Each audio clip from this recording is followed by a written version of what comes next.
Telugu digital media network లో political కేటగిరీలో number 1 కేవలం 72 గంటల్లో 1,50,00,000 వ్యూస్ పైగా పాపులర్ టీవీ నెట్వర్క్. చాలా కాన్ఫిడెంట్ గా ఈ రోజున ప్రజలందరూ కూడా తప్పనిసరిగా చంద్రబాబు గారిని అధికారంలోకి రావాలని తెలుగుదేశం ప్రభుత్వం ద్వారానే మళ్ళీ ఈ ఆంధ్ర రాష్ట్రానికి మంచి రోజులు వస్తాయని బలంగా నమ్ముతున్నారు.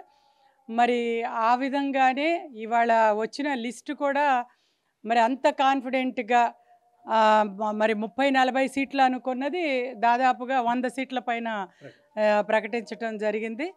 మరి తప్పనిసరిగా దానిలో మన తూర్పు ఎమ్మెల్యే గద్దె రామ్మోహన్ గారు కూడా ఉన్నారు.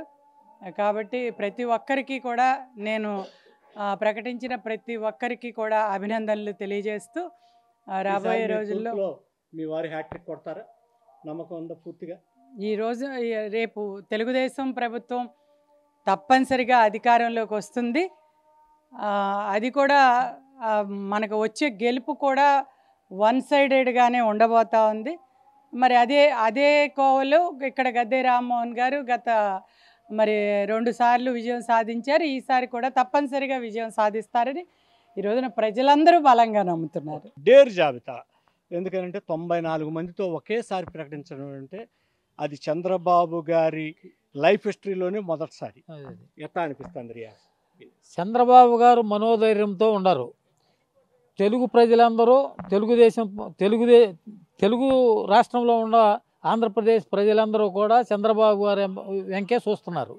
దాన్ని ఆయన రుజువు చేసుకోవడానికి ఈరోజు ప్రకటించిన ఓటర్ జాబితా కనపడుతుంది. దానిలో భాగంగానే 94 మందిని ఆయన అనౌన్స్ చేశారు.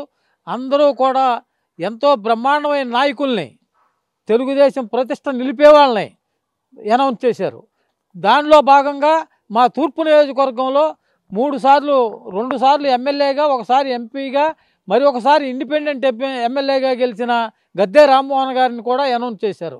వారు చాలా నిరాడంబరంగా మరి మన నియోజకవర్గంలోనే మన ఉమ్మడి ఆంధ్రప్రదేశ్లో ఉన్న ఎమ్మెల్యేలు అందరిలోకి అంటే కూడా నిరాడంబరంగా ఉండి ఏమి ప్రజలకు అందుబాటులో ఉంటూ ఆయన కర్తవ్యాలని ఆయన నిర్వర్తిస్తారు. అటువంటి మనిషిని అనౌన్స్ చేశారు. కాబట్టి మా అందరి మీద ఈసారి మీరు హ్యాట్రిక్ కొడతారా గద్దెవారు? ఎట్టి పరిస్థితిలోనూ విజయం మాదే.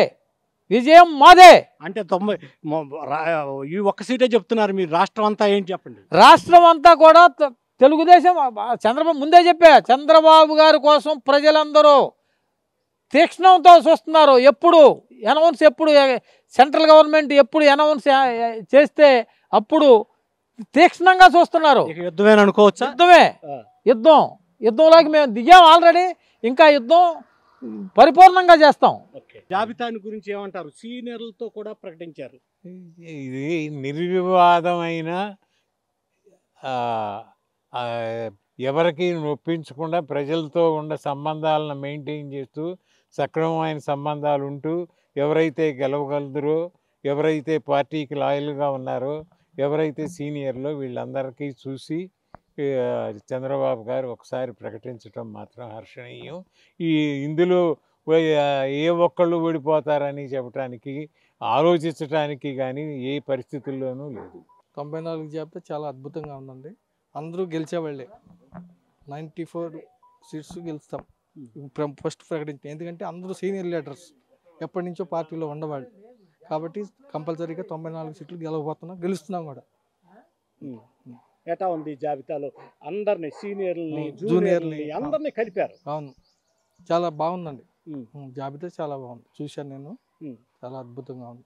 అదే జనసేన జాబితా కూడా ఒక 5గురితో రిలీజ్ చేశారు. అది కూడా బాగానే ఉందండి. జనసేన కూడా బాగానే ఉంది. వాళ్ళు కూడా గెలిచేవాళ్ళు అందరూ.